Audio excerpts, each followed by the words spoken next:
रुपालीताई कापरे यांचे शिवथरघळ नगर ग्रंथराज दासबोध वाचन निरूपण समूहातर्फे आभार मानते. त्यांनी असंच मार्गदर्शन करण्यास वरचेवर या समूहावर यावं अशी समूहातर्फे त्यांना विनंती करते. आजच्या त्यांच्या उद्बोधनाबद्दल ज्यांना आपलं मत मांडायचं असेल त्यांनी ते लेखी स्वरूपात समूहावर पाठवावं. उद्बोधनानंतर प्रत्येकाने जय जय रघुवीर समर्थ म्हणून आपणहून समूहातून बाहेर पडावे. रुपालीताई, आपण उद्बोधनास सुरुवात करावी. जय जय रघुवीर समर्थ. श्रीराम जय राम जय जय राम. शिवथरघळ नगर ग्रंथराज दासबोध निरूपण समूहातर्फे आज आपल्याला या रामनवमीच्या आणि मारुतीच्या हनुमान जयंतीच्या उत्सवाच्या मध्यंतरीच्या काळात श्री समर्थांनी लिहिलेल्या रामायणातल्या अयोध्याकांडाचा आपण भाग पाहत आहोत. मला संधी देणारे आदरणीय भूमकाका, सर्वच संयोजक रोहिणीताई, सरिताताई, SM कुलकर्णी या सर्वांना मी प्रथम धन्यवाद देते आणि श्री समर्थांना, श्री रामचंद्रांना वंदन करून आपल्या तुम्ही श्रोते जगदीश मूर्ती सर्वांच्या हृदयस्थ आत्मारामाला वंदन करते आणि आजच्या निरूपणाला प्रारंभ करते. सगळं समर्थच आपल्याकडून करून घेत आहेत. शुका सारिखे पूर्ण वैराग्य जाचे, वसिष्ठा परिज्ञान योगेश्वराचे, कवी वाल्मिका सारिखा मान्य ऐसा, नमस्कार माझा सद्गुरु रामदासा. माता रामो मत्पिता रामचंद्र, स्वामी रामो मत्सखा रामचंद्र, सर्वस्वं मे रामचंद्रो दयालुर, नान्यं जाने नैव जाने न जाने. रामं विश्वमयं वन्दे, रामं वन्दे रघुद्वहं, रामं विप्रवरं वन्दे, रामं श्यामाग्रजं भजे. यस्य वागंशुतश्च्यूतं रम्यं रामायणामृतं, शैलजासेवितं वन्दे तं शिवं सोमरिरूपिणं. सच्चिदानन्दसन्दोहं भक्तिभूतिविभूषणं, पूर्णानन्दमहं वन्दे सद्गुरुं शङ्करं स्वयं. अज्ञानध्वान्तसंहर्त्रीं ज्ञानालोकविलासिनी, चन्द्रचूडवच्चन्द्र चन्द्रिकेयं विराजते.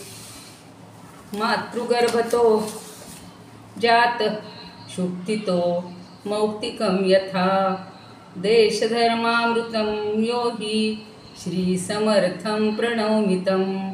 स्फूर्तिशक्तिवसन्तो यः पुण्यज्ञानसरोवरः, रामभक्तेर्यः आरामः श्रीसमर्थं प्रणौमितं. अज्ञानतिमितार्को यः सुधांशुः शान्तिदस्तथा, सत्तत्त्वरत्नगर्भो यः श्रीसमर्थं प्रणौमितं. यस्तप्तरुत्सुधावृष्टिर्यो दीनजनकामधुक्, मुमुक्षुमुक्तिदं तीर्थं श्रीसमर्थं प्रणौमितं. पार्थसारथिवद्यस्तु शिवराजसुरद्रुमः, आनन्दमनभूकृद्य श्रीसमर्थं प्रणौमितं. श्लोकपञ्चकमेतद्यः सश्रद्धा भक्तितः पठेत्, आयुरारोग्यमैश्वर्यं भक्तिं मुक्तिं स विन्दति. इति श्रीमत्परमहंसपरिव्राजकाचार्य भगवच्छ्री श्रीधर स्वामी विरचितं श्री समर्थ पंचकं स्तोत्रं संपूर्णं.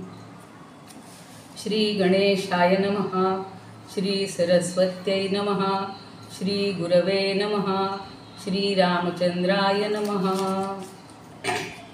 कृतार्थदेववन्दनं दिनेशवंशनन्दनं, सुशोभिभालचन्दनं नमामि राममीश्वरं.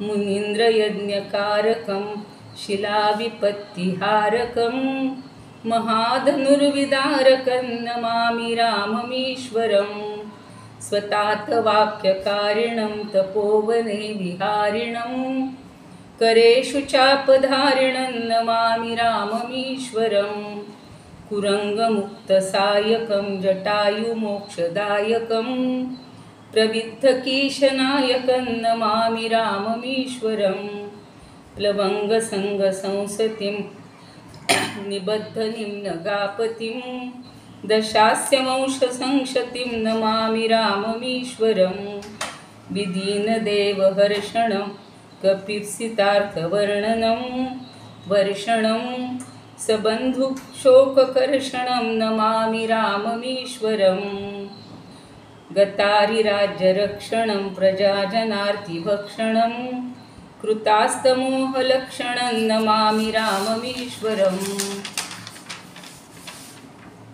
ऋताखिलाचलाभरं स्वधामनीतनागरं जगत्तमोदिवाकरं नमामि राममीश्वरम् इदं समाहितात्मना नरोरभुत्तमाष्टकं पठन् निरन्तरं भयं भवोद्भवं न विन्दते भवोद्भवं न विन्दते भवोद्भवं न विन्दते.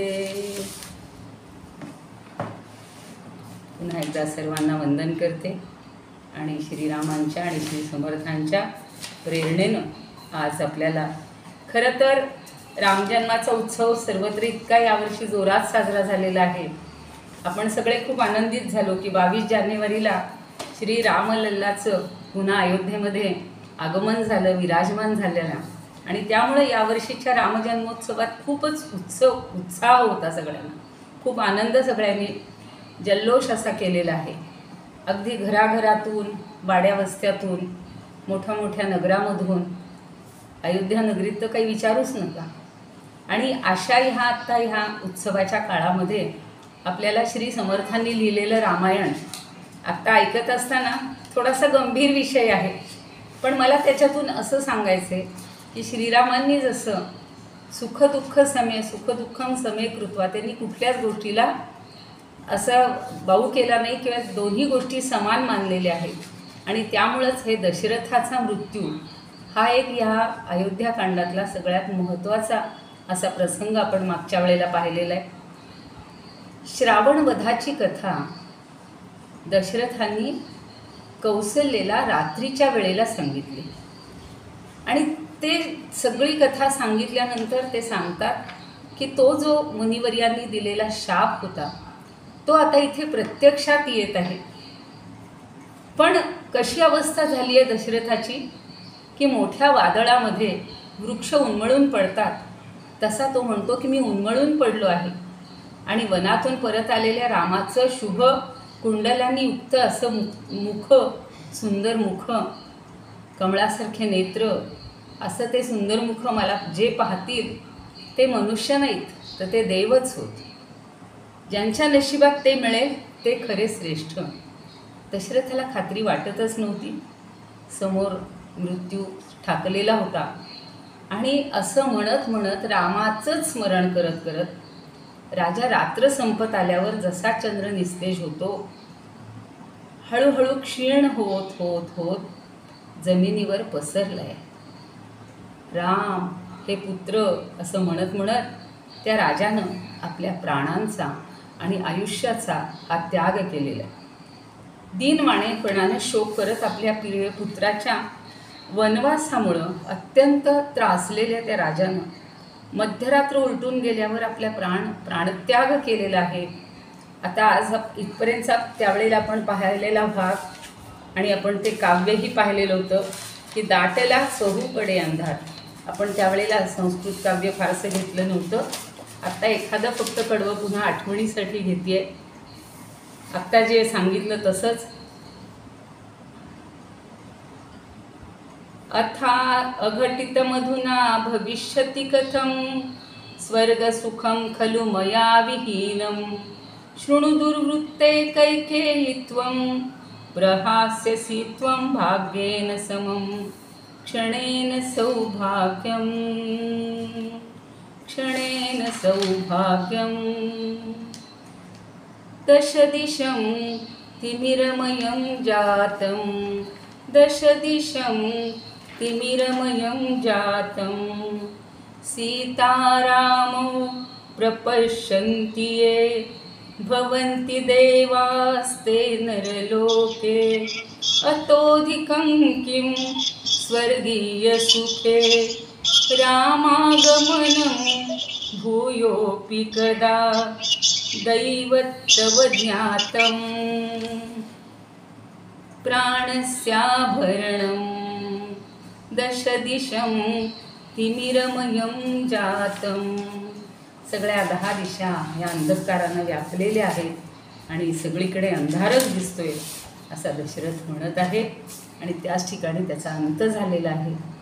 बघा कसं असतं की शेवटचा क्षण कुणालाच कळत नाही आणि इतक्या अवस्थेमध्ये ती कौसल्य रात्रभर त्याच्याकडून सगळं ऐकत ऐकत ऐकत विलाप करत करत करत तो झोपला आहे असं कौसल्येला वाटतंय बरं का. आणि दुःखानं ती देखील इतकी व्याकुळ झालेली होती की ती सुद्धा आता दशरथाशी म्हणजे आपल्या पतीशी काहीही न बोलता शोकामुळे दमलेली, पुत्राच्या शोकानं व्याकुळ झालेल्या मनानं उठून पुन्हा मंचकावर बसलेली आहे. आणि रात्र गेल्यावर पहाट झाली आणि तिचा कधी डोळा लागला तिला कळलंच नाही हो. पण दिवस उजाडताना राजमहालातलं एक वातावरण कसं असायचं की सगळीकडे लगबग सुरू व्हायची. राजाला उठवण्यासाठी भाट यायचे, तसे भाट आलेले आहेत. महाविद्वान पुराणिक आलेले आहेत, ते पंचांग वगैरे सांगायला यायचे. गायन वादनात निपुण असणारे कलावंत हे राजाची वेगवेगळी स्तुती करायला लागले. कलावंतांचं राजाच्या स्तुतीचे जे ध्वनी ते राजवाड्याच्या विस्तीर्ण भागात असे निनादच होते. स्तुतीसुमनांच्या आणि हितकारक आशीर्वादांच्या बोलांचा संकोच आणि संधी काळात त्यांच्यासाठी ठेवण्यात येणाऱ्या प्रसाद भक्ष्याचा अभाव असल्यानं म्हणजे रोज जे असतं तिथे वातावरण ते आज दिसत नव्हतं. प्रसाद वगैरे ठेवलेला असायचा पक्ष्यांसाठी. राजवाड्यातील पिंजऱ्यात असणारे आणि फांद्यावरील पक्षी त्या आवाजानं जागे होऊन गोंगाट करू लागलेले होते. सगळीकडे पुण्यकारक मंगलकारक ध्वनी ऐकू येत होते. ब्राह्मणांकडून मंगलध्वनी किंवा मंत्र म्हणले जात होते. आशीर्वादयुक्त गायनानं तो संपूर्ण राजवाडा हा दुमदुमून गेला. आणि नंतर सगळ्या स्त्रिया म्हणजे राजाला उठवण्यासाठी स्त्रिया यायच्या बरं का. तर स्त्रिया क्लैब यांची संख्या अधिक होती. सगळे निपुण आणि विशुद्ध वागणूक असणारे जाणकार सेवक तिथे उपस्थित झाले. किती शिस्त होती त्यावेळेला. राजाचं प्रशासन खूप चांगलं होतं आणि सर्वांशी तो प्रेमानं वागत होता. त्यामुळं कुणाला कल्पनाच नाही की इथे काय शांतता अशी भयानक दिसते. सगळीकडे चंदनाने युक्त असणारे पाणी असलेले सोन्याचे घडे, स्नानाची यथाविध माहिती असणारे सेवक त्या ठिकाणी घडे वगैरे आणून ठेवायला लागले. सकाळ झाली, राजाची सगळी सेवा करायची आहे, त्यांच्या स्नानाची तयारी करायची आहे. आणि त्याच्यामध्ये कुमारिकांची संख्या जास्त होती. मंगलदायक अशा सगळ्या वस्तू तिथे आणून ठेवल्या जात होत्या. आणि हे सगळी लक्षणांनी संपन्न असलेले हे विधिनियुक्त सर्व गुणांनी संपन्न वैभवदायक असे सगळे पदार्थ इथं आलेले आहेत. पण सूर्योदयापर्यंत अजून राजांचं दर्शन का होत नाही. सगळे सेवक विचार करतायत असं काय झालं. अशा शंकेनं तिथे मोठ्या उत्सुकतेनं सगळेजण येऊन उभे राहिलेले. आणि कोसल राजाला उठवण्यासाठी नेमल्या गेलेल्या ज्या स्त्रिया होत्या त्या राजाजवळ जाऊन त्याला उठवायला लागल्या. मंगळालंभनीयानी प्राशनीयानी वा विभोः तत्र चोपनयांचक्रुः कुमारी बहुला स्त्रिया तत्र सूर्योदयात् सर्वं परिसमुत्सुकं तस्थावनुपसंप्राप्त किंस्वित् इति उपशंकितं. काय झालंय असं सगळ्यांना प्रश्न पडलेला आहे. आणि राजाचं दर्शन झालं नाही म्हणून सगळे साशंक आहेत की काय झालं असेल. आज राजेसाहेब का उठलेले नाही आहेत असं सगळं वाटल्यामुळं ते काळजीत पडलेले आहेत. बरं सगळ्या आता मी म्हणलं तसं त्या ज्या मुख्य महिला होत्या, स्त्रिया होत्या, नारी होत्या की ज्या राजाला उठवण्यासाठी आलेल्या होत्या, तर त्या तिथे जाऊन बघतायत. राजाला त्यांनी स्पर्श केला, कारण सगळं शांत शांत वातावरण वाटत होतं आणि म्हणून त्यांना काहीच राजाची हालचाल जाणवत नव्हती. त्यांनी राजाच्या नाड्या तपासून पाहिल्या आहेत. म्हणजे मला आश्चर्य वाटते की त्या अशा जाणकार होत्या, नुसत्याच फक्त सेवा करणाऱ्या नव्हत्या. आणि त्यांनी हात हातात धरल्यानंतर राजाच्या प्राणाच्या शंकेनं त्या गवताच्या पात्यासारख्या थरथर कापायला लागल्या, कारण शंका आलेली आहे त्यांच्या मनात. सगळं थंड पडलेलं होतं. राजाकडे निरखून पाहिल्यानंतर जी शंका येत होती ती खरीच ठरली होती. बघा, समोरून पाहिल्यानंतर सुद्धा माणसाच्या लक्षात येतं ना की इथं काय चाललंय, कशी परिस्थिती आहे. आणि तो इतका स्थिर होता, निश्चेष्ट होता. त्यावरून त्यांना ते नाडी पाहावी वाटली आणि नक्कीच तिथं गडबड झालेली आहे त्यांच्या लक्षात. आता गंमत अशी झाली की पुत्रशोकामुळं आणि ह्या पतीनं सांगितलेल्या रात्रभरच्या त्या कथानकामुळं कौसल्या आणि सुमित्रा काळ झोप लागल्यासारख्या झोपलेल्या होत्या. आपली अवस्थासुद्धा अशी काही वेळेला होते बघा, की काळ झोप लागल्यासारखी झोप लागून जाते. वाईट घटना घडली किंवा कोणी येऊन काही त्रास दिलेला असेल, काही कळत नाही. आणि त्यामुळे ते इतक्या जमून झोपलेल्या होत्या की त्या उठल्याच नाही. विशेषतः राममाता कौसल्या रात्रभर राजाचं यथार्थ चरित्र ऐकून थकल्यामुळे निद्राधीन झालेली होती. कौसल्याच सुमित्राच पुत्र शोक पराजिते प्रसुप्ते नाव बुद्धे ते यथा कालम श्रमान्विते. इतक्या त्या थकल्या होत्या की त्यांना उठण्याचं ताकदच नव्हती. कशी अवस्था झाली असेल मी तर कल्पना करते. सगळं वातावरण डोळ्यासमोर येते आपल्या. आणि जेव्हा त्या दोन राण्यांना आणि राजाला त्या स्त्रियांनी तशा निद्रावस्थेत पाहिले, इकडे राजा झोपलेला आहे निश्चेष्ट आणि ह्या अगदी गाढ म्हणजे काळझोप लागल्यासारख्या झोपलेल्या आहेत. त्या नारींच्या लक्षात आलं की हा राजा झोपेतच गेलेला आहे. त्यांच्या लक्षात आलं आणि दोघींच्या डोळ्यातून नेत्राश्रू वाहत होते. आता ह्या दोघीजणी पण अशा ज्या निश्चित पडलेल्या आहेत त्या रात्रभर रडतच होत्या. हो, त्यांच्या डोळ्यातनं इतक्या अश्रुधारा वाहिलेल्या आहेत की इतक्या वाहिल्या आहेत की त्यांचं शरीर सगळं गार पडून गेलेलं. मग नंतर राजा गतप्राण झाल्याची सगळी चिन्ह दिसल्यावर त्या राजस्त्रिया मोठ्या हंबरडाट आक्रोश करायला लागलेल्या आहेत. आणि हे नाथ हे नाथ हे नाथ म्हणून त्यांनी आक्रोश सुरू केलेला आहे. जमिनीवर कोसळले. किती प्रेम होतं हो राजावर. हल्ली आहे का असं आपल्याला बघायला मिळेल की असं काही घडलं तर अगदी पार त्यांना कोसळून जमिनीवर पडल्या. त्यांची अवस्था कशी झाली. सिंहानं ठार मारलेल्या हत्तीणी जशा आक्रोश करतात, म्हणजे हत्तीला जर ठार मारलं तर त्याच्या हत्तीणी जशा आक्रोश करतात तशा त्या दुःख सहन करू शकत नव्हत्या. आणि त्यांच्या त्या हंबरड्याने, त्यांच्या त्या आक्रोशाने सुमित्रा आणि कौसल्या जाग्या झाल्या बघा. राजाला एकदम त्या उठल्या, राजाला पाहतायत आणि त्याला स्पर्श करून त्यांच्याही लक्षात आलं आणि त्याही मोठ्यांदा ओरडायला लागलेले आहेत, आक्रोश करायला लागले, हे नाथ हे आर्यपुत्र. असं करून त्याही पुन्हा जमिनीवर कोसळले. आणि तिथं सगळ्या दशरथाच्या सगळ्या राजपत्न्या असं अनेक होत्या. तर त्या सगळ्या राजपत्न्यांनी वेढलेल्या असताना सुद्धा कौसल्या ही जास्त कोसळलेली आहे. तिचं नावच बघा कौसल्या. आणि जशी तारका जमिनीवर धुळीत पडून निस्तेज होते, आपण पाहतो अशा तारका पडतात आणि मग ती वर चमकणारी तारका एकदम निस्तेज होऊन जाते, तशी ती दिसायला लागली. आणि राजाच्या कैकेयी इत्यादी ज्या प्रमुख स्त्रिया होत्या त्या सुद्धा तिकडून येत आहेत की हा काय गोंधळ आहे, काय कसला आवाज येतोय. कैकेयीला तर पत्ताच नाही. आणि त्याही तिथं कोसळलेल्या.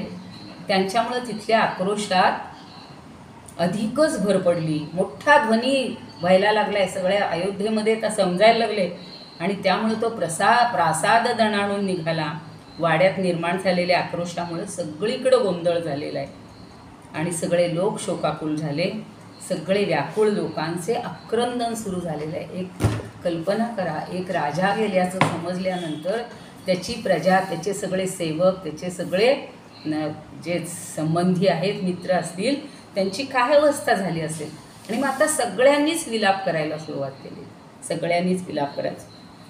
शृण्वन्ति मनुजेन्द्रस्य यथार्थचरितं निशि निद्रया परुतात् त्वासीत् राममाता विशेषतः सुमित्रा तु कौसल्या सह स्पृष्ट्वा जनाधिपं वदति आर्यपुत्रेति निपपात महीतले. आता मी सांगितलं तेच वर्णन समर्थांनी फार सुंदर केलेलं आहे.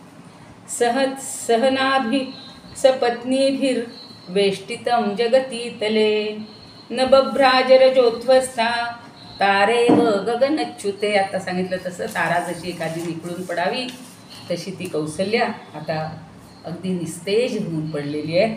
सगळ्याच राण्या सगळ्याच शोक करत आहेत. आता खरं राजा कसा होता हो? तेजस्वी होता, सूर्यवंशातलाच होता आणि सूर्याप्रमाणे तेजस्वी, पण अगदी शांत होता. त्यांनी कधी कोणावर रागावलेलं नाही, क्रोध केलेला नाही, कोणाला दुखावलेलं नाही. समुद्रासारखा गंभीर, जी रामाची विशेषणं पुढं सांगितलेली आहेत ना, तीच सगळी दशरथाची पण आहेत. म्हणजे आपण म्हणतो ना की बापसे बेटा सवाई, वडिलांमध्ये जे गुण असतात ते मुलांमध्ये उतरतात, तसाच हा दशरथ होता. आणि मग पण आता तो कसा दिसतोय? निस्तेज झालेल्या सूर्यासारखा. अशा त्या स्वर्गाला गेलेल्या राजाला पाहून नाना प्रकारच्या शोकांनी सगळ्यांचे नेत्र हे अश्रूंनी पूर्ण भरलेले आहेत. आणि ती कौसल्या तर इतकी तिचे नेत्र म्हणजे अश्रुधारा वाहत आहेत, तिला ते सहनच झालं नाही. पण तिनं लगेच आपल्या मांडीवर दशरथाला घेतलंय बरं का, आणि ती पुन्हा शोक करते. पण तिचं एक वाक्य मला फार आवडलंय बघा, की खरं म्हणजे आता शोक करून काहीच उपयोग नाही. एकदा प्राण निघून गेल्यानंतर प्रेत हा शब्द वापरणार, म्हणजे ज्याचा प्राण निघून गेलेला आहे तो. तर ती असं म्हणते की शोक करू नये, तरीसुद्धा मी या प्रेतासाठी शोक करते. कारण शेवटी इतकं तिचं त्याच्यावर नितांत प्रेम होतं आणि त्याचं जाणं हे तिला सहनच होणार नव्हतं. म्हणून ती आता तिचा सगळा शोक इतका बघा, अंगावर असे शहारे येतात. ती काय म्हणते त्या राजाला की तू मुलाच्या शोकातून मुक्त झालास रे, पण मला मात्र आता 2 शोक करायची वेळ आलेली आहे. मला तुझाही शोक आणि त्या मुलाचाही शोक. आता तुझे प्राण तरी हरण झालेले आहेत, पण मृत्यू माझे प्राण पण हरण करत नाही. कधी कधी जिवंत राहिलेल्या माणसाला नेहमी असं वाटतं की जो गेला तो सुखी. आपल्याला ते पुन्हा उरलेलं दुःखात दुःख आणि असं जीवन कंठायची वेळ येते. म्हणून ती म्हणतीये की तू सत्यप्रतिज्ञ होतास आणि प्रसन्नतेला तू जिंकलं होतंस, पण मी मात्र नीच, दुष्ट आणि सज्जन नसलेली. खरं कौसल्य अशी नाही आहे, पण ती आता त्या शोकाच्या भरात काय म्हणजे स्वतःला सगळी दूषणं लावून घेते. आणि ती म्हणती खरं म्हणजे मी जिवंत राहण्यास हे आहे, असमर्थ आहे किंवा अयोग्य आहे. ज्यांचं जीवन पूजनीय होतं त्यांचं मरणही पूज्य होतं. म्हणजे राजा हा पूजनीय होता, त्याचं मरणसुद्धा पूजनीय झालं आहे असं तिला वाटते. पण ती म्हणते अजून मी या शोकातून बाहेर पडायचे होते, बाहेर पडले नव्हते. तेवढ्यात पतीच्या शोकामध्ये पूर्ण बुडवून गेले आहे आणि भयंकर असा शोक, अशा शोकाच्या संकटामध्ये मी पूर्णपणे गुरफटून गेले आहे. अशी तिची अवस्था झाली बघा. अशोच्यं बत शोच्यामी या प्रेत मनुशोचती नरेंद्र कृत्यं त्वां युक्तं मुक्तं पुत्रानुशोचनात्. तुम्ही मात्र मुक्त झालात. अहमेवास्मि नीचाच कदर्यान च सज्जना. सगळी स्वतःला दूषणं लावते. अजीवनार्हा जीवापी दुर्बलो प्राणिनो हितं. खरं म्हणजे जगण्यास जोगी माझी अवस्था नाहीच आहे, पण मला जगावं लागणार आहे. पुत्रशोकादनुत्तीर्णा भर्तृशोक परिभूता रौद्रा विपरिवर्तामी विपन्ना शोक संकटे. आता मला मात्र त्या शोक संकटात बुडूनच जावं लागतंय. आता तिला कैकई समोर दिसतीये आणि तिच्या पुन्हा त्याही भावना उचंबळून आलेले आहेत. आणि ती इतकं सगळं पतिधर्म तर ह्याच्यामध्ये इतका तिनं छान समजावून दिलेलं आहे बघा, की आता मला सोडून रामही वनात गेलेला आहे, पती स्वर्गाला गेलेला आहे आणि अरण्यासारखंच माझं जीवन आहे. आता मी इथे असून महालात असून सुद्धा अरण्यवत जीवन जगणार आहे म्हणते. निरुत्साही सगळं. तिच्या जीवनात काय उत्साह राहिला मला सांग. लाडका पुत्र गेलाय, लक्ष्मणही गेलाय, लाडकी सूनही गेलेली, आणि आता दशरथही गेला. ती म्हणते पतीशिवाय कोणतीही स्त्री जिवंत राहील, कोणती राहील. खरंच स्त्रीचं जीवन अगदी अवघड असतं. परंतु अधर्माचं आचरण करून कैकेयी मात्र जिवंत राहण्याची इच्छा करते. कैकेयीला आनंद वाटेल, म्हणजे आता तिला काही तिच्याबद्दल थोडंसं तरी नाही म्हणलं तरी थोडंसं किलमिश आहे, मनामध्ये तिच्या खंत आहे की तिच्यामुळंच हे सगळं घडलेलं आहे. आणि ती म्हणते वैधव्य तर मला अप्रिय आहेच, पण तेच माझं अपयश आहे आणि तेच माझ्या नशिबी आले. आसक्त लोभी ज्याप्रमाणे अन्नाचे दोष न जाणता ते भक्षण करतो, त्याला भूक लागली तो कसंही अन्न असलं तरी भक्षण करतो आणि शेवटी त्याच्यात मरूनही जातो. त्याप्रमाणे ती म्हणते की कैकेयी, तू कुब्जेला निमित्त करून या रघुकुलाचा नाश केलेला आहेस, फार मोठं नुकसान केलेलं आहेस. आणि तुला दिलेल्या वरामुळं महाराज दशरथांनी रामाला 14 वर्ष वनात पाठवलं ग. कैकेयीनं वनात पाठवलेल्या राम आणि सीतेबद्दल ऐकून तिला जनकराजाची पण काळजी वाटते. ती म्हणते त्या जनकांना सुद्धा माझ्यासारखंच दुःख होणार नाही का? आपल्या मुलासाठी वाईट कार्य करणाऱ्या कैकेयीविषयी या विद्वान भरताच्या मनात सुद्धा आदर राहणार नाही आहे. तिला खात्री आहे की भरताला सुद्धा कैकेयीनं केलेलं हे कृत्य आवडणार नाही. कैकेयीनं सांगितलेल्या मार्गानं दृढव्रत असलेला लक्ष्मणसुद्धा रामाबरोबर गेला. खरं लक्ष्मणानं जायचं कारण नव्हतं, पण त्याचं बंधुप्रेम आणि दादावर एवढं प्रेम होतं आणि एवढी आदर होता, त्याला एवढा आदर होता की तो त्याच्याशिवाय राहू शकणार नव्हता. आणि रामाच्या मागून निघालेला निष्पाप भरत राम वनात गेलं हे ऐकताच दुःखी होणार. आता तिला काळजी पडली की भरताला सुद्धा हे दुःख सहन होणार नाही आहे. मग ती दशरथाला उद्देशून परत म्हणते की दशरथा, बुद्धिमान बलवान असलेल्या दुःख सागरात पडलेल्या मला तुम्ही जरा पहा. तुमच्या अधीन असलेली आणि तुम्ही सती मानलेली मी तुमच्यासह अनुगमन पण करू शकत नाही. याहून दुसरं वाईट काय आहे? एका दृष्टीनं ते बरं होतं, सती जात होत्या स्त्रिया, म्हणजे पुन्हा आयुष्यभर दुःख नको, किंवा ते पातिव्रत्याचा एक भाग मानला जायचे. आता काळ बदलला, आपण सगळा त्याच्यात बदल झालेले. कारण स्त्रियांना आचरण्यास योग्य असा धर्मसंमत मार्ग असताना ती म्हणती केवळ रामाच्या दर्शनाच्या इच्छेनं मी थांबली. कुठला तरी आशा तंतू जो असतो त्याच्या ह्याच्यावर मनुष्य जगत राहतो आणि राम परत येईल या आशेवर ती जगती. ती म्हणती पतिव्रतेला उचित असं कृत्य मी पतीबरोबर सहगमन जर केलं असतं तर कित्येक कल्पपर्यंत मेलेला मनुष्यसुद्धा स्वर्गारोहण करतो, असं पातिव्रत्यांनी जे जगतात राहतात त्यांच्यासाठी ती सांगते. आणि ईश्वर असेल तोच जिवंत राहू शकेल, म्हणजे ज्याच्यामध्ये ऐश्वर्य आहे, ईश्वरी शक्ती आहे, तोच जिवंत राहू शकेल. आयुष्य बलवान आहे, बलवत्तर आहे, अशी मी मात्र मृत्यूला सामोरं जाऊ शकत नाही.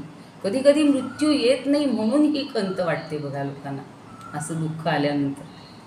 आता महाराज तर दशरथ स्वर्गाला गेले, रामानं वनाचा आश्रय घेतला. व ती म्हणते मी कशी मृत्यूला सामोरं जाऊ.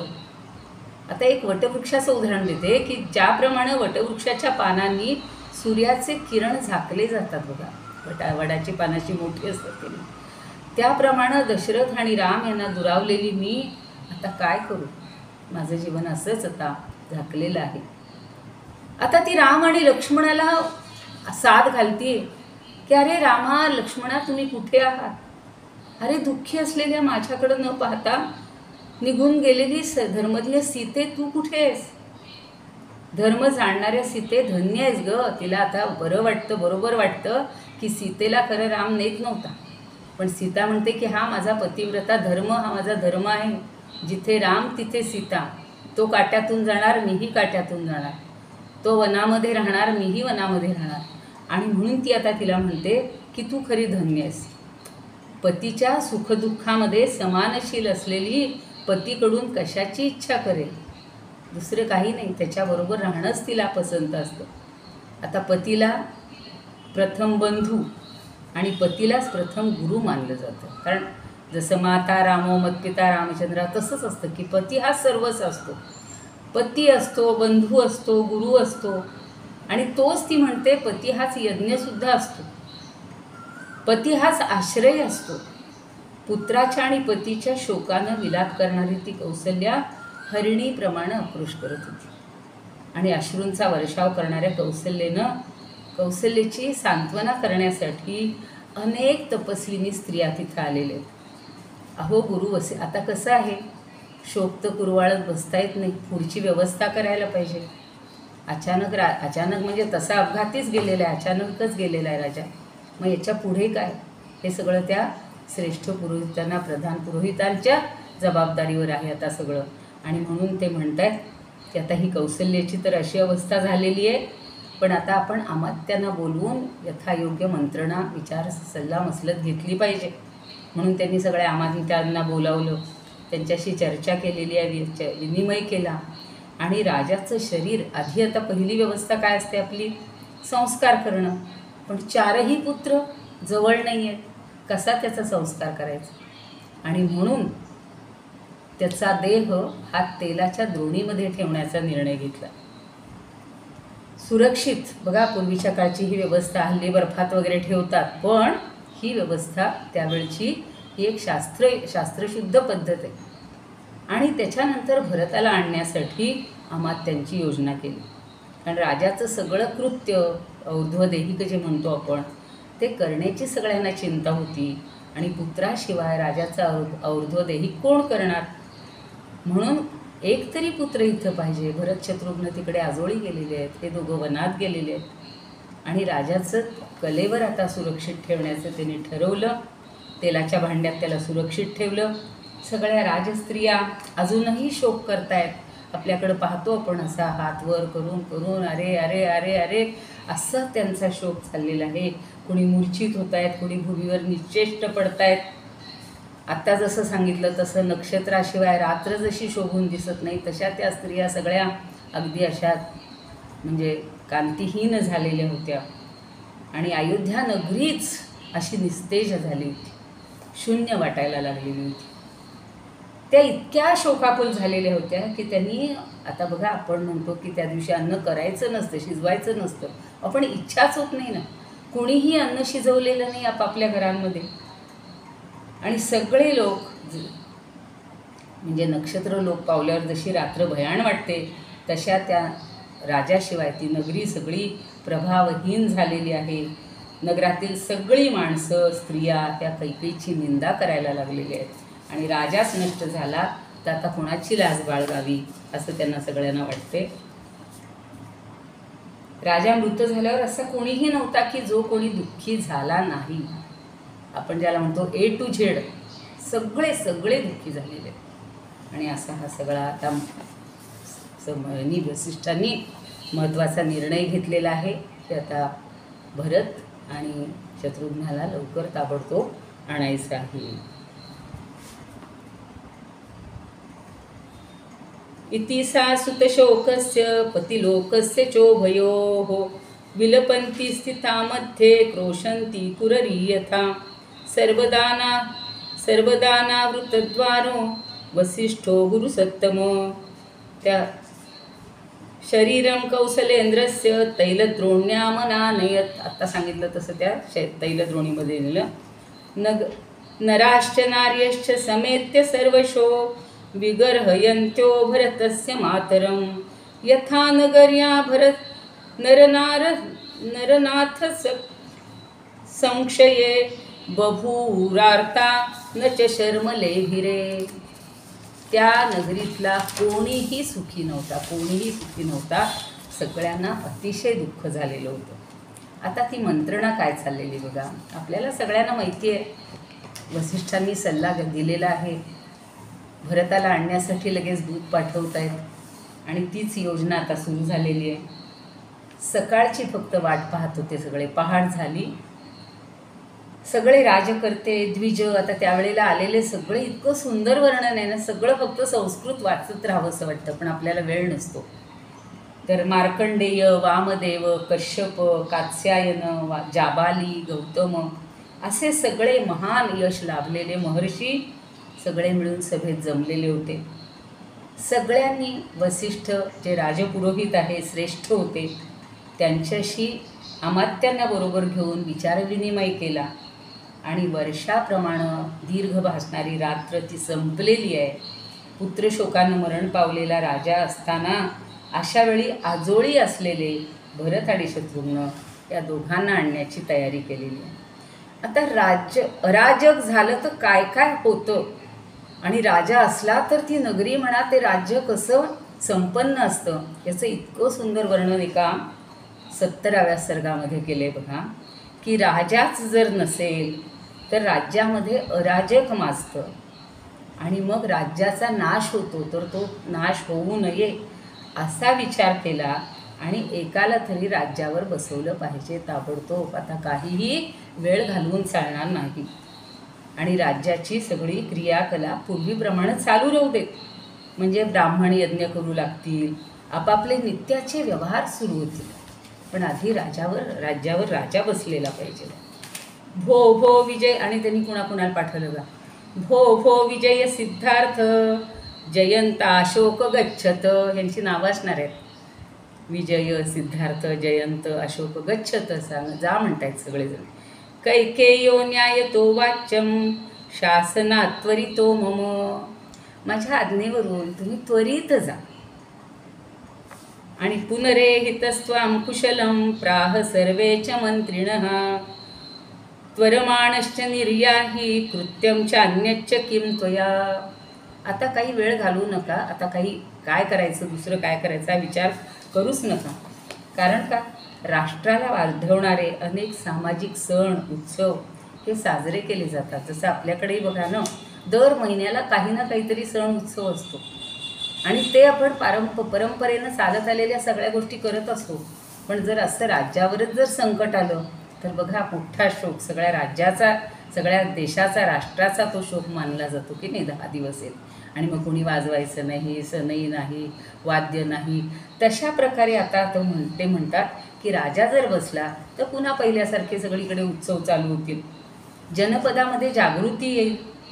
ज्यांचं उपनयन होऊन मेखला बांधले आहेत असे कुमार उद्यानामध्ये खेळायला येतील. किती छोट्या छोट्या सुद्धा गोष्टी, पण असं बोलकं चित्र डोळ्यापुढं उभं केलेलं आहे बघा. आणि आजच आम्ही एका मुंजीसाठी जाऊन आलो की ते मेखला वगैरे बांधलेले ते बटू कुमार इतके छान दिसतात ना, मग त्यांनासुद्धा पुन्हा पहिल्यासारखं खेळायला मिळेल. आणि जे व्यवहारी लोक आपला व्यवहार सगळा व्यवस्थित करतील, ज्यांना जो जो व्यवहार आहे ते करतील, त्याच्यात सगळे बारकावे त्यांनी सांगले. ज्यांना कथाप्रिय आहे ते कथा करतील, कथांच्याद्वारा सगळ्यांचं मनोरंजन करतील. जे कृषी गोरक्ष करणारे आहेत, गोरक्षा, त्यांचं जीवन हे सगळे त्याप्रमाणे जगतील आणि धनवंत देखील सुरक्षित राहतील. कारण नाहीतर धनवंतांना, श्रीमंताला जास्त भीती असते बघा. अराजक झाल्यानंतर आपण पाहतो चोऱ्या माऱ्या सगळे खून दरोडे इतके प्रकार वाढतात. तर ते सगळं शांत होईल आणि राजा आत्ताच गेलेला आहे, म्हणजे ती संधी द्यायचीच नाही कुणाला वाईट वागण्याची. आता अगदी छोट्या गोष्टी सांगतात की प्राणीसुद्धा कसे डौलात जातील. तर ज्यांच्या गळ्यात घंटा बांधलेले आहेत असे हत्तीसुद्धा राजमार्गानं डौलानं जातील. अहो, सगळ्या प्राण्यांनी, पक्ष्यांनी सुद्धा आपल्या तोंडातले घास सोडून दिलेले असतात. त्यांनासुद्धा ह्या आपण पाहतो, अगदी घराघरामध्ये सुद्धा अशा घटना घडल्या. तर अगदी पाळीव कुत्री, मांजरीसुद्धा अशी गप्प बसतात बरं. तसंच त्या अयोध्येमध्ये झालेलं आहे. आणि धनुष्यबाण जे सावरणारे आहेत, धारण करणारे आहेत, ते धनुष्यावर बाण लावून आपल्या बाणांचा आवाज करतील. म्हणजे प्रत्येकाचा दैनंदिन व्यवहार जो आहे तो व्यवस्थित सुरू होईल असं आपल्याला बजावून सांगत आहेत. आणि व्यापारी जर अराजक नसेल किंवा अराजक असेल तर हा देश सोडून जातील, दुसरीकडे जातील. आणि अराजक असेल तर देश सोडून जातील आणि अराजक नसेल तर इथेच राहतील. सैन्य शत्रूला पराभूत करू शकणार नाही अराजक झालं तर.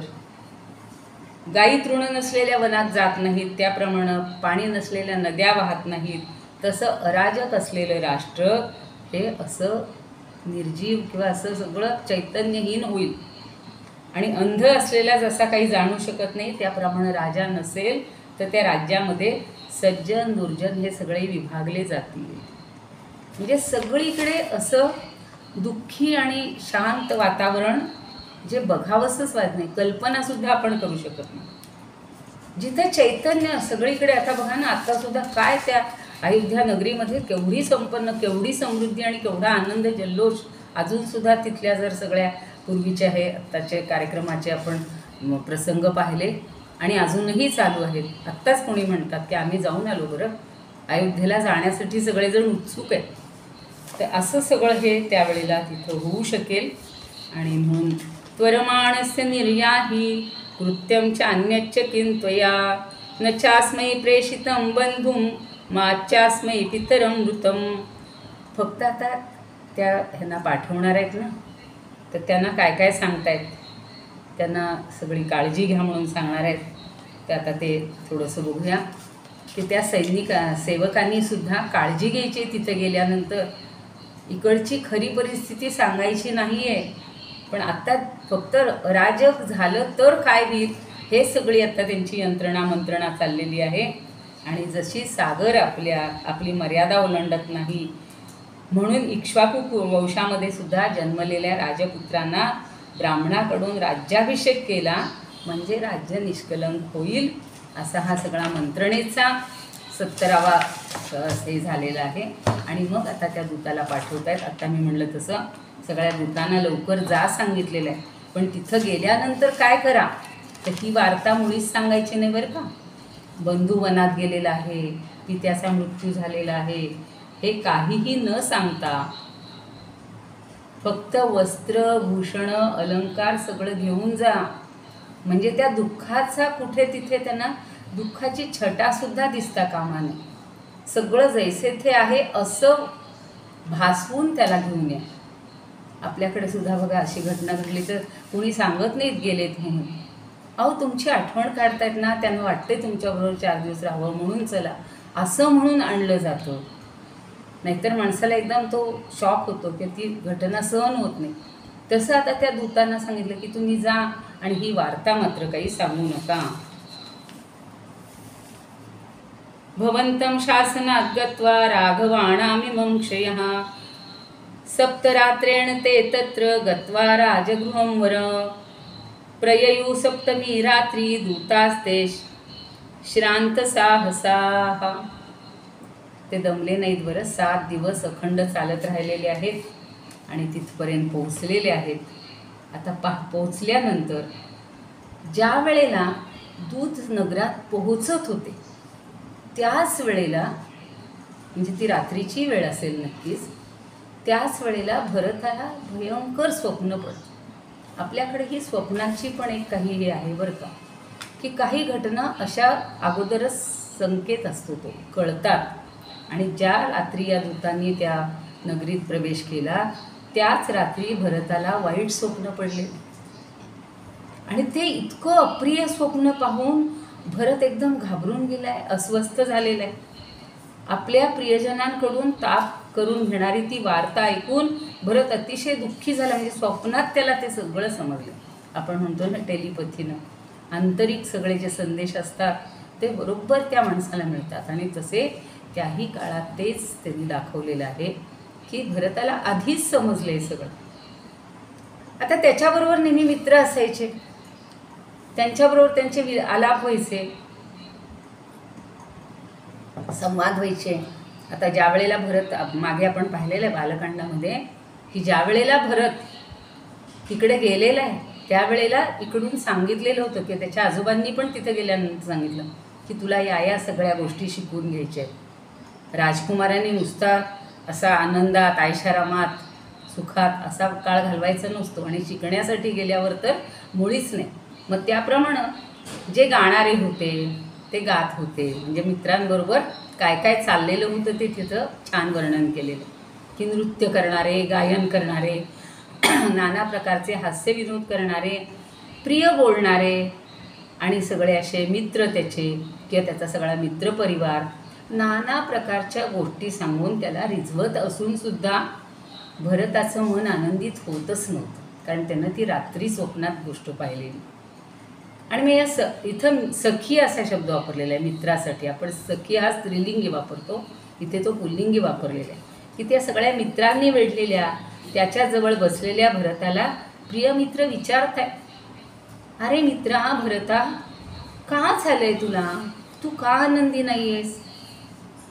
आता बघा, सगळ्यात आपल्याला जवळचं कोण असतं तर तो मित्र असतो. मुलांना तरी विशेषतः आईवडिलांपेक्षा सुद्धा मित्राला सगळं सांगावं असं वाटतं. आता त्यांनी एवढं प्रेमाने विचारल्यानंतर तो भरत त्याला सांगतोय बरं का, अरे काय सांगू म्हणे, मला रात्री एक स्वप्न पडले आणि ते इतकं भयंकर स्वप्न पडले. कसं पडलं, काय काय झालं सांगू तुम्हाला? सागर शुष्क झाले, सागर पूर्ण आटून गेलेले. चंद्र पृथ्वीवर पडला. हे जग घनदाट अंधकारानं वेढलं गेलं, सगळीकडं ब्लॅकआउट. आणि मी माझ्या पित्याला मळलेलं मुख वर झालेलं आणि गाईच्या शेणाच्या हौदात पर्वतावरून पडलेलं पाहिले. काय संकेत आहेत बघाय. आणि आपल्या ओंजळीनं तेल पीत असलेला, पुन्हा पुन्हा हसणारा आणि तेल भात खाणारा राजा मी, म्हणजे माझा पिता मी पाहिला रे. सगळं अंग त्याचं तेलानं वाकलेलं होतं आणि तेलामध्येच तो अवगाहन करत होता. त्याच्या पाठीमागं खिन्न झालेले काळे वस्त्र परिधान केलेले असे लोक बसलेले होते आणि ज्यांचे केस काळे पिंगट आहेत अशा स्त्रिया राजाला हसत होत्या. आणि त्या धर्मात्मा असलेल्या राजाला एका वर्णाच्या माळा घालण्यासाठी लगबग करीत होत्या. एरवी रंगीबेरंगी माळा घातल्या जातात हौसेनं, पण आता ते म्हणजे हे संकेतानं त्याला सगळं समजलं. आणि एवढंच नव्हे तर गाढवांयुक्त असलेल्या रथावर बसून कोणीतरी दक्षिण दिशेकडे निघालेला होता आणि चितेच्या धुरामुळं ते चांगल्या प्रकारे मला दिसत नव्हतं, धुरकट दिसत होतं. असं भयानक स्वप्न मी पाहिलेलं आहे. म्हणजे हे वर्णन वाचल्यानंतर असं लक्षात येतं की किती संकेत, किती आंतरिक त्यांचे एकमेकांचे सुखदुःखाशी माणूस जोडलेला असतो. पितरंच्या अहमद्राक्षम मलिनम मुक्तमूर्धजम, सगळं मस्तक त्याचं मलिन झालेलं. पतंतम अद्रिशिखरात कलुषे गोमयत हृदय, हृदय म्हणजे सरोवर, गाईच्या शेणाच्या सरोवरात तो पडला. पिबन्नंजलिना तैलम हसन्निव मुहुर्मुहुः तत्तैलोदनं भुङ्क्त्वा पुनः पुनरवाक्षिरः रथेन खरयुक्तेन प्रययौ दक्षिणामुखः. आणि दक्षिण दिशेला चाललेला आहे. नरश्च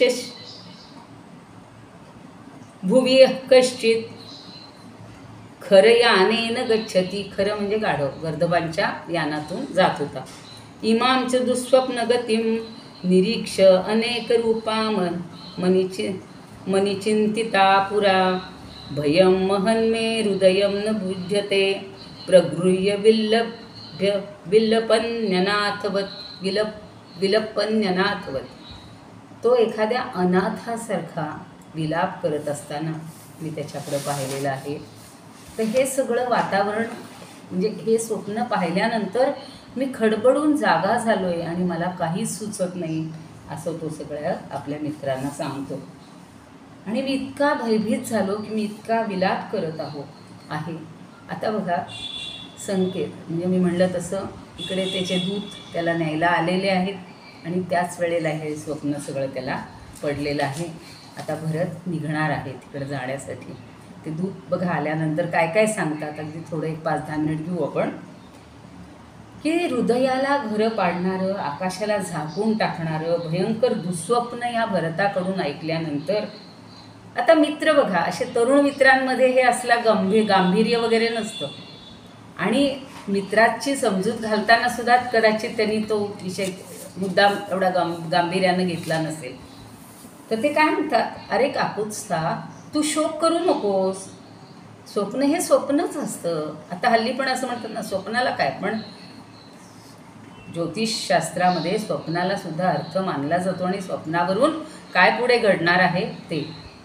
जसं काही जणांनी दशरथाला सुद्धा अगोदर स्वप्न पडलं होतं म्हणून सांगितलं. काय स्वप्न पडलं होतं की माझ्या हातून 2 पुरुष मारले गेले आणि 1 स्त्री मारली गेली, असं त्यांनी वसिष्ठांना सांगितलं होतं. त्यावेळेला वसिष्ठांनी सांगितलं होतं की काही नाही, तू आता काय कर, यासाठी तू मृगेला जा. हा एक संकेत चांगला मिळालेला आहे पुत्रप्राप्तीसाठीचा. आणि मग पुढचं सगळं श्रावणाचं आपण जे वाचलंय ऐकलंय ते रामायणात जसं आहे तसं आपण मागच्या वेळेला पाहिले, पण असेही अनेक रामायणाचे संदर्भ घेऊन एक असा हे जोडला जातो, धागा जोडला जातो. तसं आता हे मित्र म्हणतात, अरे तू ह्या स्वप्नावर काही विश्वास वगैरे ठेवू नकोस.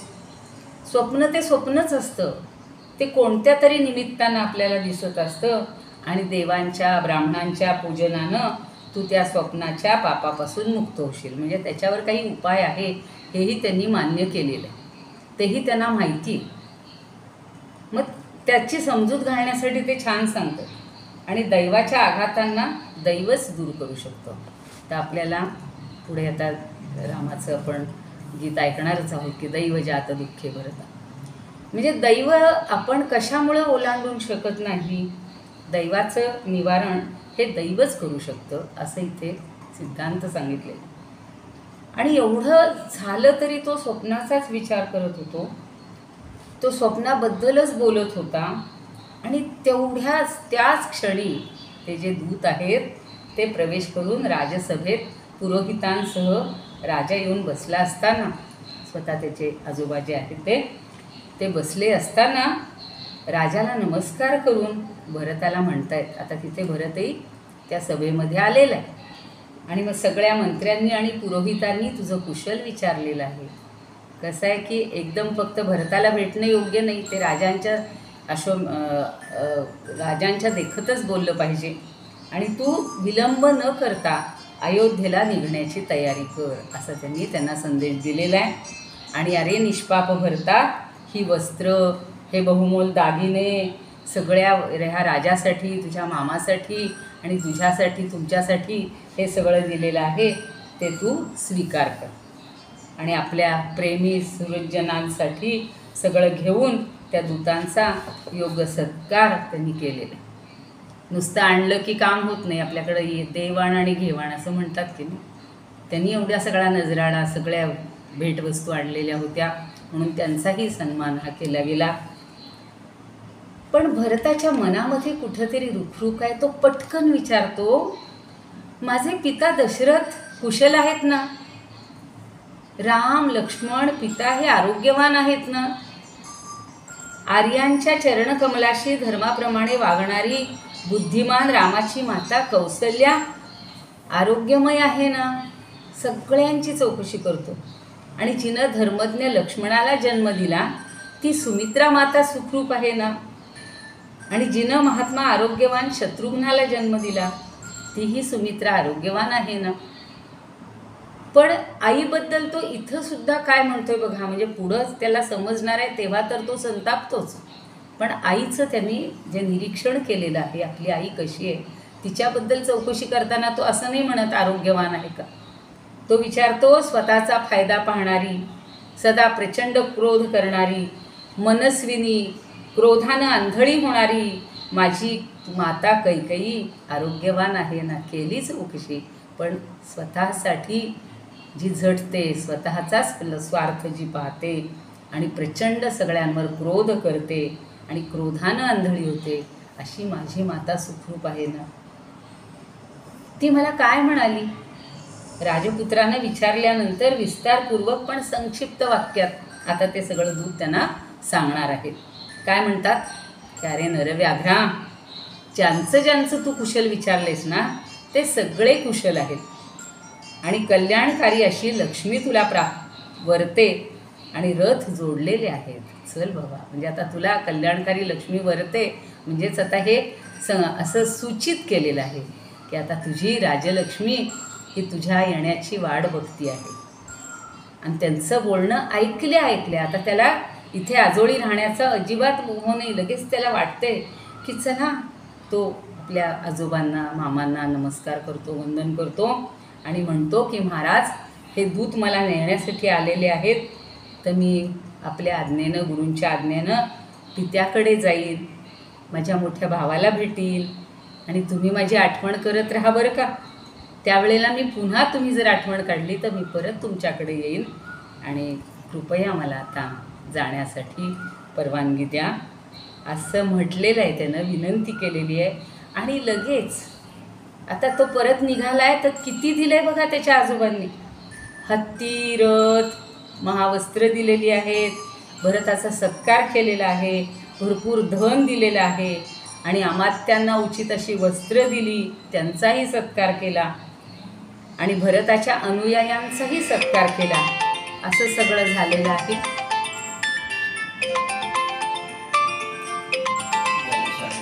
हो, तर आपण आता या ठिकाणी हा आता भरताचा प्रवास सुरू होतोय, तर तो पाहूया.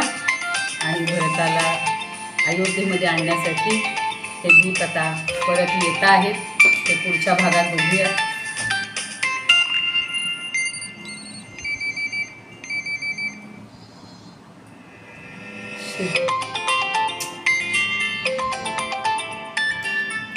आज मला या ठिकाणी या भरताचं आगमन होईपर्यंत, दशरथाच्या मृत्यूनंतर सगळा जो शोककळा पसरलेली होती ते सांगायला खरं धीर होत नव्हता की आनंदाचा क्षण आहे, आनंदोत्सव आपण साजरे करत आहोत.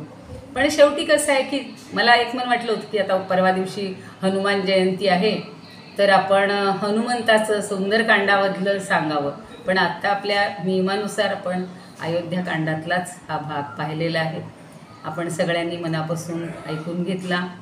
मला जे काही सुचलं, जसं समर्थांनीच वर्णन केलेलं आहे, तर यावेळेला थोडंसं वाल्मिकींच्या रामायणाचे जे मूळ आहेत ग्रंथ, त्याचा फारसा मला आज हे सांगता आलेलं नाही, तरी मी तुम्हाला त्याबद्दल क्षमा मागते आणि सर्वांना धन्यवाद देते.